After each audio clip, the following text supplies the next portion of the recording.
মুখে আপোষহীন বললেও বিএনপি আসলে আপোষকামী, এমন মন্তব্য করেছেন এবি পার্টির চেয়ারম্যান মুজিবুর রহমান মঞ্জু। সকালে দলটির ষষ্ঠ প্রতিষ্ঠাবার্ষিকী শোভাযাত্রা শেষে এসব কথা বলেন তিনি। বাংলাদেশের নতুন রাজনৈতিক বন্দোবস্তে এবি পার্টির সরব উপস্থিতি রয়েছে দাবি করেন দলটির চেয়ারম্যান। তার অভিযোগ, সবার আগে বাংলাদেশের কথা বললেও বিএনপি দলীয় স্বার্থে ছুটছে। তিনি বলেন, বিএনপি রাষ্ট্র মেরামতের রূপরেখা হৃদয়ে ধারণ করে না। এবি পার্টি আগামীর বাংলাদেশের রাজনীতিতে উল্লেখযোগ্য ভূমিকা রাখবে বলেও মন্তব্য করেন তিনি।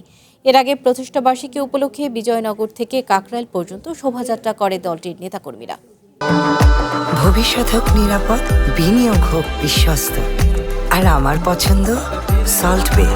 ওয়েলকাম টু সল্ট বে। নেতা নয়, নেত্রী নয়, দল নয়, মত নয়, পথ নয়, পন্থা নয়, সবার আগে বাংলাদেশ। কিন্তু অনেকে আমাদের সেই স্লোগানকে গ্রহণ করে নিয়েছেন, রাষ্ট্র মেরামতের রূপরেখাকে অনেকে গ্রহণ করেছেন। এতে আমাদের খুশি হওয়ার কথা ছিল, আনন্দিত হওয়ার কথা ছিল।